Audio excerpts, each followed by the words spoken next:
أعوذ بالله من الشيطان الرجيم. بسم الله الرحمن الرحيم. يا أيها الذين آمنوا لا تقربوا الصلاة وأنتم سكارى حتى تعلموا ما تقولون ولا جنبا إلا عابري سبيل حتى تغتسلوا وإن كنتم مرضى أو على سفر أو جاء أحد منكم من الغائط أو لامستم النساء فلم تجدوا ماء فتيمموا صعيدا طيبا فامسحوا بوجوهكم وأيديكم إن الله كان عفوا غفورا.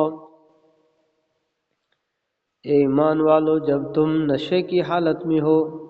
تو اس وقت تک نماز کے قریب بھی نہ جانا جب تک تم جو کچھ کہہ رہے ہو اسے سمجھنے نہ لگو، اور جنابت کی حالت میں بھی جب تک غسل نہ کر لو نماز جائز نہیں، الا یہ کہ تم مسافر ہو اور پانی نہ ملے تو تیمم کر کے نماز پڑھ سکتے ہو، اور اگر تم بیمار ہو یا سفر پر ہو یا تم میں سے کوئی قضاء حاجت کی جگہ سے آیا ہو یا تم نے عورتوں کو چھوا ہو پھر تم کو پانی نہ ملے تو پاک مٹی سے تیمم کر لو اور اپنے چہروں اور ہاتھوں کا اس مٹی سے مسح کر لو، بے شک اللہ بڑا معاف کرنے والا بڑا بخشنے والا ہے۔ یہ اس وقت کی بات ہے جب شراب کی حرمت کا حکم نہیں آیا تھا، لیکن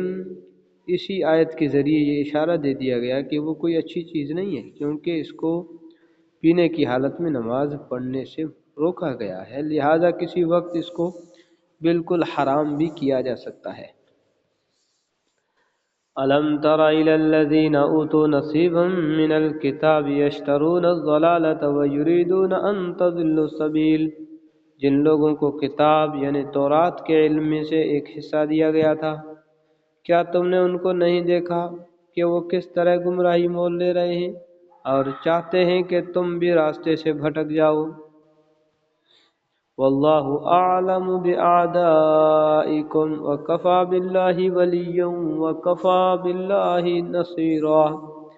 اور اللہ تمہارے دشمنوں کو خوب جانتا ہے اور رکھوالا بننے کے لیے بھی اللہ کافی ہے اور مددگار بننے کے لیے بھی اللہ کافی ہے۔ من الذين هادوا يحرفون الكلم عن مواضعه ويقولون سمعنا وعصينا واسمع غير مسمع وراعنا ليا بألسنتهم وطعنا في الدين ولو أنهم قالوا سمعنا وأطعنا واسمع وانظرنا لكان خيرا لهم وأقوم ولكن لعنهم الله بكفرهم فلا يؤمنون إلا قليلا۔ یہودیوں میں سے کچھ وہ ہیں جو تورات کے الفاظ کو ان کے موقع محل سے ہٹا ڈالتے ہیں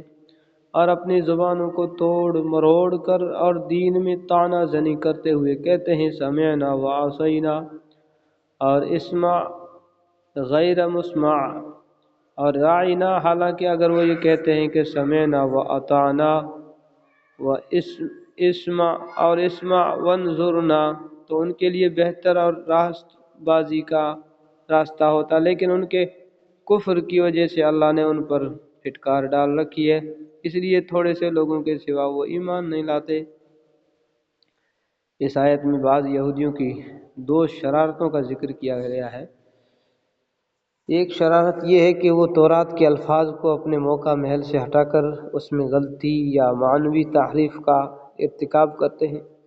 یعنی بعض اوقات اس کے الفاظ ہی کو کسی اور لفظ سے بدل دیتے ہیں اور بعض اوقات اس لفظ کو غلط معنی پہنا کر اس کی منمانی تفسیر کرتے ہیں، اور دوسری شرارت یہ ہے کہ جب وہ حضرت صلی اللہ علیہ وسلم کے پاس آتے تو ایسے مبہم اور منافقانہ الفاظ استعمال کرتے جن کا ظاہری مفہوم برا نہیں ہوتا، لیکن وہ اندرونی طور پر ان الفاظ سے وہ دوسرے معنی مراد لیتے ہیں جو ان الفاظ میں چھپے ہوئے ہوتے ہیں۔ قرآن کریم نے ان کی 3 مثالیں اس آیت میں ذکر کی۔ ایک وہ یہ کہتے ہیں کہ سمعنا وعصینا، جس کے معنی یہ ہے کہ ہم نے آپ کی بات سن لی اور نافرمانی کی۔ وہ ان الفاظ کا مطلب یہ ظاہر کرتے تھے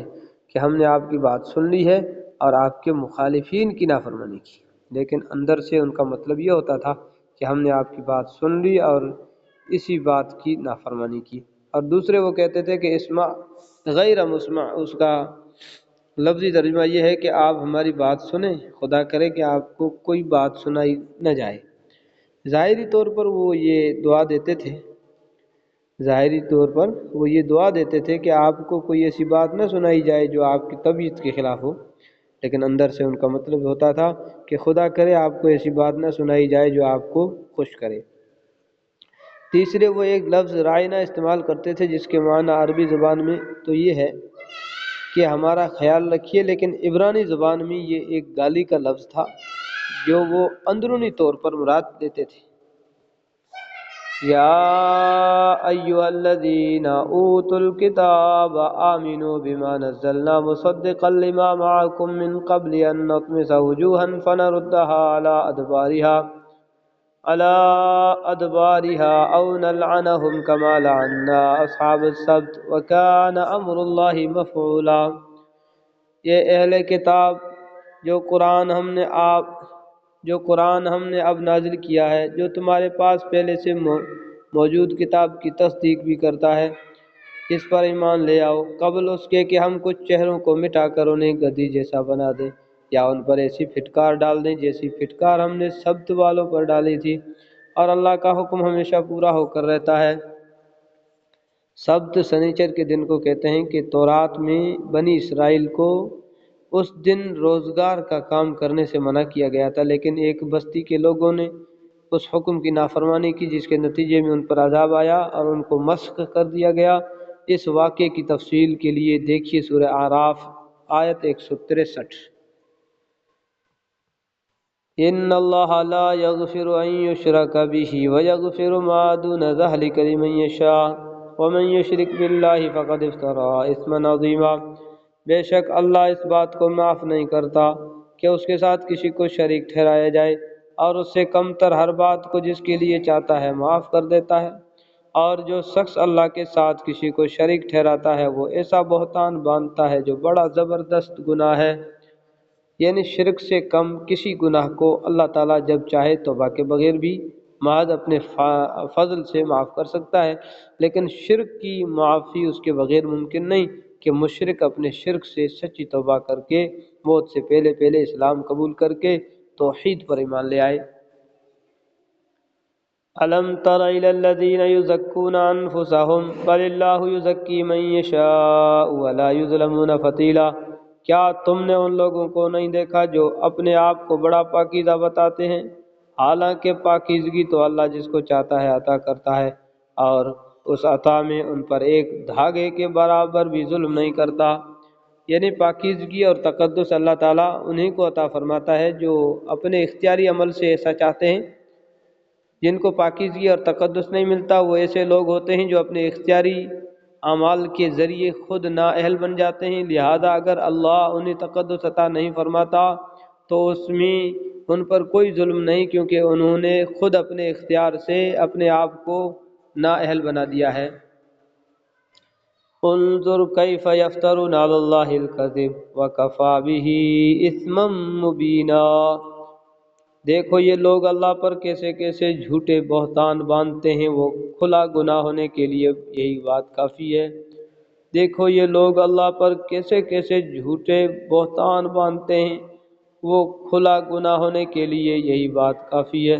صدق اللہ العظیم۔